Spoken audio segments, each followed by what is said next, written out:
వాళ్ళందరికీ కూడా చెప్తా ఉన్నా. మరి ఇవాళ రేపు తల్లిదండ్రులు ఏది కాదనడం లేదు. మీ మనసులో ఏదైనా ఉంటే తల్లిదండ్రులతో ఒక ఫ్రెండ్స్ లాగా షేర్ చేసుకోండి. మీదేమన్నా బాధలు ఉంటే చెప్పుకోండి, కష్టాలు ఉంటే చెప్పుకోండి, సంతోషం ఉంటే పంచుకోండి. ఏదైనా కావాలి అంటే అడగండి. అంతేగాని మరి బయట వాళ్ళు చాలా మంది మిమ్మల్ని మాయ చేయడము, లేకపోతే ఏదో ఒక లాంటి మరి ఏదో ఒక ఆశ పెట్టడం ఇట్లాంటి చేసినప్పుడు అనుకోకుండా మీ మనసులో ఏదో ఆలోచన తెలియకుండా వచ్చేస్తుంది. దాన్ని మీరు తప్పించుకున్నట్టయితే మీ జీవితం చాలా సాఫీగా జరిగేటువంటి అవకాశం ఉంటుంది. ఇది ఎందుకంటే నేను అన్ని కూడా వింటా ఉన్నా, చూస్తా ఉన్నా. ఇవన్నీ ఎప్పుడు టీవీ యూట్యూబ్ ఓపెన్ చేస్తే మాక్సిమం ఇవే కనిపిస్తా ఉన్నాయి. వార్తలు చూద్దామని చూస్తే ఇవే ఎక్కువ కనిపిస్తా ఉన్నాయి. కాబట్టి నేను ఒక్కటే చెప్తా ఉన్నా, మన జీవితం అనేది అమ్మ 9 నెలలు మోసి కని 20 సంవత్సరాలు పెంచి మరి మనకు గోరు ముద్దలు తినిపించి మనల్ని పెంచినప్పుడు వాళ్ళకు మనం తిరిగి ఇవ్వాల్సింది ఏంటి అని ఒకసారి ఆలోచించి మన జీవితాన్ని మనం వాళ్ళకి తిరిగి ఇవ్వాలి.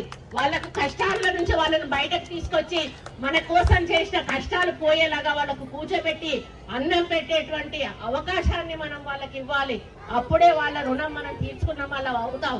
కాబట్టి ఈ పండుగ సందర్భంగా ఎందుకో నాకు 2 విషయాలు, ఇక్కడ ఉన్న పబ్లిక్ ని చూసిన తర్వాత ఎక్కువ మంది చదువుకునే పిల్లలే ఇక్కడ ఉన్నందున ఈ విషయం చెప్పాలనిపించింది. దయచేసి ఈ ఉగాది సందర్భంగా మీరు ఒక ప్రతిన మీకు మీరుగా తీసుకోండి.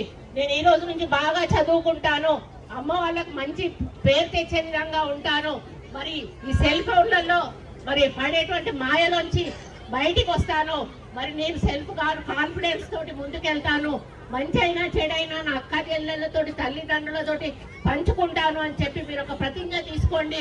మీ జీవితం బంగారు బాటలో నడుస్తుందని చెప్పి ఈ సందర్భంగా నేను తెలియజేస్తూ, మరి విశ్వాసనామ సంవత్సరం అనేది మరి ఒక మంచి బెట్టింగ్ యాప్స్ తోటి నిజంగా యాక్టర్లు ఈరోజు వాళ్ళు నటించే వాళ్ళు బెట్టింగ్ యాప్స్ గురించి అడ్వర్టైజ్మెంట్స్ ఇస్తే ఎంత మంది ఈరోజు ఆత్మహత్యలు చేసుకుంటా ఉన్నారో చూస్తా ఉన్నాం. మీకు కావాలంటే ఒక 10 రూపాయలు అవసరం ఉన్నా కూడా 20 రూపాయలు అమ్మ నాకు ఇంకొక 10 అవసరం ఉన్నాయని చెప్పి అడుక్కోండి. అంతేగాని అత్యాశకు పోయి బెట్టింగ్ వైపు కూడా దయచేసి వెళ్ళకండి. మీ ప్రాణాలను తీసుకోకండి. డ్రగ్స్ కు కూడా దూరంగా ఉండాలి. మన ముఖ్యమంత్రి గారు చేస్తున్న యుద్ధం అది. మన పిల్లలను డ్రగ్స్ కు దూరంగా ఉంచాలి. మన తెలంగాణను డ్రగ్స్ ఫ్రీ తెలంగాణ చేయాలనేది ఆయన లక్ష్యం. పోయిన ప్రభుత్వం మీరు డ్రగ్స్ లో ముంచేసి పోయింది యువతను. అటువంటి యువతను బయటకు తీసుకురావాల్సిన బాధ్యత కూడా మరి మా మీద, డిపార్ట్మెంట్ మీద కూడా ఉంది అని తెలియజేసుకుంటూ, ఈ విశ్వాసనామ సంవత్సరంలో మీ కుటుంబాలందరికీ మేలు జరగాలని, మీకు మంచి చదువులు చదవాలని, మీ అందరికీ ఉద్యోగం. ఇప్పుడు 11వ తారీఖున నేను మరి కొండా సుస్మితా పటేల్ గారు మనకు జాబ్ మేళా కూడా పెట్టారు ఇక్కడ. ఎందుకు అనంటే మన వరంగల్ ఈస్ట్ లో చదువుకున్న పిల్లలకు ఒక 6,000 మందికి పెట్టాము. 6,000 ఉద్యోగాలు వచ్చే అవకాశాలు ఉన్నాయి. అందులో కొంతమందికి వచ్చినా కూడా మాకు సంతోషం. ఎందుకంటే ఈ రోజుల్లో ఉద్యోగం దొరకడం ఎంత కష్టమో మనకు తెలుసు. కాబట్టి మీరు జాబ్ మేళాలో పాల్గొనండి. మీరు మీ అర్హతకు తగ్గ ఉద్యోగం సంపాదించుకొని మరి మీరు శాలరీతో బతకండి. అంతేగాని పిచ్చి పిచ్చి బెట్టింగ్స్ తో పైసలు వస్తాయని మరి మన ప్రాణాల మీదకి దయచేసి తెచ్చుకోకండి అని మీకు తెలియజేస్తూ, మరి ఈ గుడి కోసం 20 లక్షల రూపాయలు మంజూరు చేశాను. టెండర్లు కూడా అయిపోయినాయి. ఈ తర్వాత పని కూడా మొదలవుతుంది అని తెలియజేస్తా ఉన్నాను. ముఖ్యంగా ఇప్పుడు అమ్మవారు పూనినప్పుడు చెప్పారు, ముక్కు పుడకలేదు, పట్నాలు వేయాలి అని చెప్పారు.